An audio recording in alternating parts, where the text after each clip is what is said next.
Us parlem ara d'un arbre vell i malalt, el cerver de Vallada, a la comarca de la Costera. Té entre 400 i 800 anys i el pas del temps li ha passat factura. Arboricultors de la Diputació de València, per allargar-li la vida, li han hagut d'instal·lar una estructura mecànica. El cerver de Vallada és un dels pocs exemplars centenaris que queden al nostre territori, però molt a prop de Coratxà, al Baix Maestrat, encara se'n conserva una bona població. Fa molts anys, aquestes terres avui envaïdes per centenars de tarongers eren el domini del bosc mixt, una terra de carrasques, roures i pins, mesclats amb arbres caducifolis com xops, til·lers o cervers. Testimonis d'un passat forestal esplendorós són dos cercs vius centenaris que sobreviuen en el terme de Vallada, un poble de la comarca valenciana de la Costera.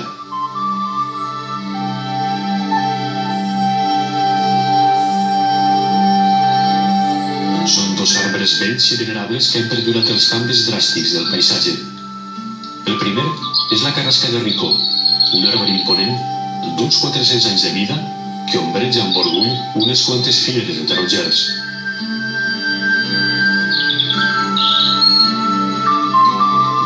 A pocs quilòmetres de distància creix una espècie més rara que rep el nom de cerver. Té una edat estimada entre 400 i 800 anys, però al contrari que la carrasca de Ricó, la cervera de Vallada està molt malalta i decrèpita. Esta joia botànica ha suportat llamps, incendis, neu, vent, podes abusives i el castig dels arboricides. Este arbre venerable té la virtut de ser un dels més grans i vells de tot l'art mediterrani occidental. Este árbol tiene una muy bella historia porque su descubrimiento que nos ha permitido darlo a conocer y poderlo restaurar y legar este patrimonio a nuestros hijos y descendientes, da nombre a la partida en la cual se encuentra. De tal manera que esta partida se conoce con el nombre de Pla de Cervera. Basándose en estos hechos históricos o topográficos y que todas las personas de Vallada y de la comarca lo conocen, un apasionado de la historia y un apasionado de los vegetales indagó cuál era el motivo por el cual esto se llamaba el Pla de Cervera, hasta que tuvo el hallazgo botánico de encontrar este ejemplar. Fue en ese momento cuando se puso en contacto con el Departamento de Árboles Monumentales y procedimos a estudiar la validez, la importancia y la especie que en concreto que da este selvar. Y cuando llegamos aquí lo descubrimos, fue cuando nos dimos cuenta que este selvar era anterior a la atribución de las partidas en su nomenclatura. La cervera de Vallada està a punt d'obrir-se com una magrana. Els moviments de José Moya, un dels tècnics que ha pujat a la branca més alta per a mesurar-ne l'alçària, ens demostren clarament quin és el risc d'este arbre. 7 metros por 84 centímetros. Nos dimos cuenta que el aspecto más importante que ponía en peligro la continuidad del ejemplar era el aspecto mecánico. Es decir, el conjunto de heridas que ha sufrido a lo largo de su vida, a lo largo del tiempo, ha llevado a que en este momento el árbol presente un alto riesgo de poder desgajarse y desprenderse alguno de los 3 cimales que conforman la estructura. En consecuencia, la prioridad, por así decirlo, ha consistido en buscar y estudiar aquellos sistemas que más se adecuaran para permitir continuar la estructura del árbol tal y como la tenemos en el futuro.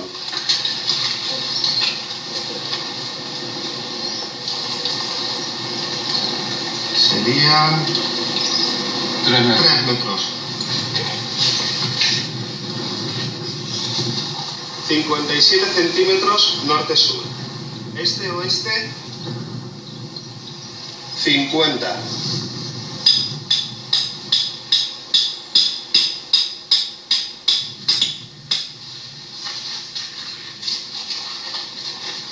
La cervera de Vallada és un pacient malalt que necessita un tractament urgent. Els conservadors després d'estudiar l'individu de manera minuciosa, realitzant totes les mesures possibles i comprovant l'estat fisiològic, biomecànic i patològic, han de trobar una solució ràpida i duradora. Mentre s'enllestís la solució prevista per a l'arbre centenari, viatgem a nord-oest de Castelló, on es concentra una interessant població de cervers. Coratxà és un poblet de muntanya de la Tinença de Benifassà. Es troba a la comarca del Baix Maestrat, tocant terres de Terol.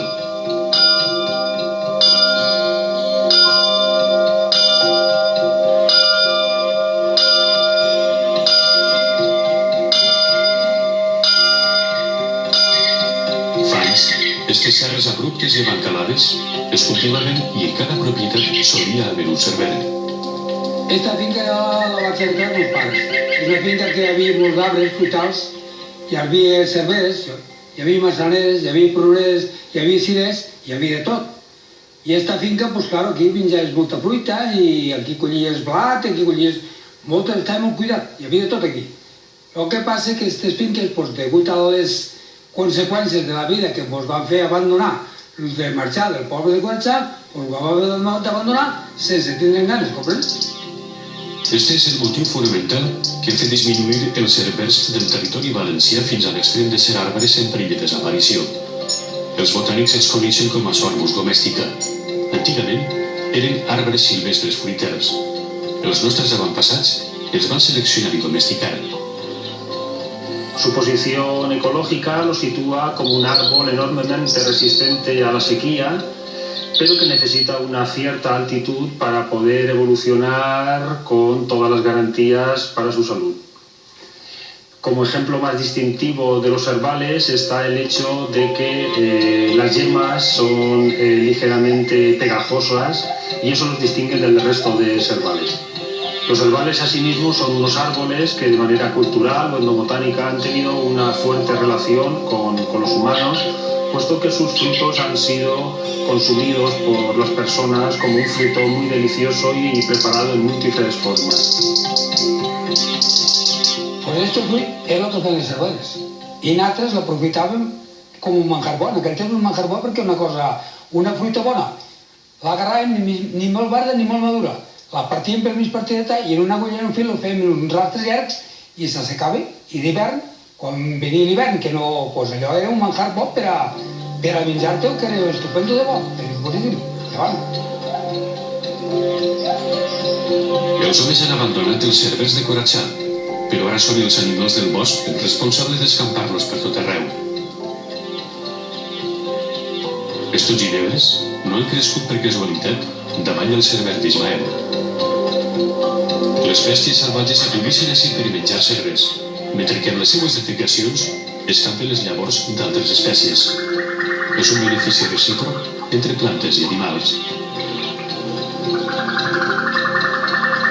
Els tècnics i botànics del Departament d'Arbres Monumentals tornen al pla de la Cervera de Vallada amb el remei que permetrà l'arbre viure uns quants segles més. La solució és senzilla i molt humana, pareguda a la que utilitzen les persones grans quan no poden valdre's de les seues cames.